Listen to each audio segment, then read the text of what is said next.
Bonjour.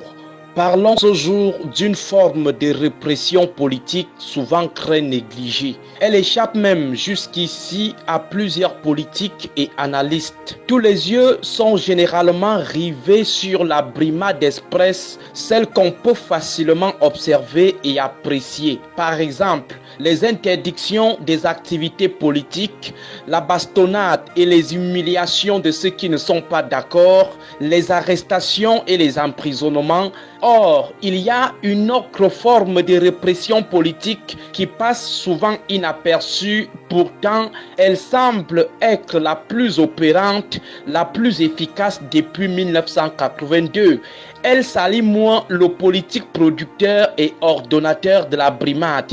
Il s'agit de la répression passive, qu'on peut également appeler violence passive, brutalité passive ou violence douce, très proche de la violence symbolique de Bourdieu. Ici, le politique utilise la répression active pour orchestrer la répression passive. Le politique n'a pas besoin de fouet ni de prison pour mater ses potentiels opposants.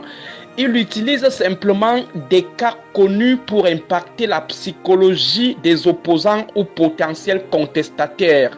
Cette répression passive est connue dans les nouvelles modalités de lutte armée sous le nom de guerre psychologique. C'est par exemple le propre du terrorisme, se servir des coups d'éclat sanglants pour battre ou abattre psychologiquement l'ennemi.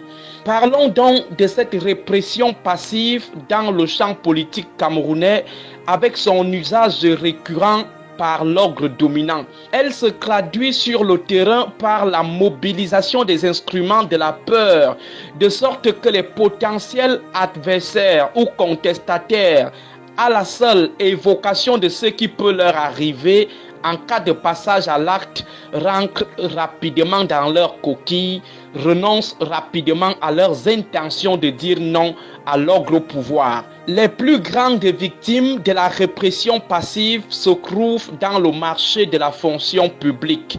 Dans nos différents contacts avec les fonctionnaires et les candidats au fonctionnariat, nous avons remarqué que le mutisme de ces différentes catégories de citoyens s'explique par la peur, loin de toute idée de complicité. Ils préfèrent pour la plupart digérer en catimini les coups de la gouvernance de l'ordre de 82. Pour faire simple, disons que beaucoup de fonctionnaires, y compris ceux des corps les plus insoupçonnés, ont à dire, mais ils ont peur. Ils redoutent les sanctions administratives. Beaucoup de candidats à la fonction publique veulent exprimer leur courroux, mais ils ont peur de parler. Ils ont peur que cela ne fâche le politique recruteur qui risque de les éliminer. Bref, il y a beaucoup de Camerounais qui veulent parler, qui veulent contester, revendiquer, mais ils ont peur. Ce comportement est la conséquence de la répression politique passive qui est une violence psychologique sur les masses. Sur ce coup, il faut reconnaître l'ingéniosité des architectes de la domination et du contrôle politique de l'ordre de 82. 40 ans d'expérimentation de cette répression politique, les résultats sont reluisants. Dans nos échanges quotidiens avec les compatriotes, qu'ils soient du haut ou du bas, on peut dire avec une marge minime d'erreur que sur 20 Camerounais frustrés par l'ordre au pouvoir, seuls 2 sont capables d'exprimer ce qu'ils ressentent. Certains zélés du système prennent souvent ce mutisme pour une forme d'allégeance à l'ordre dominant, car ils confondent peur et affection, ils confondent peur et adhésion.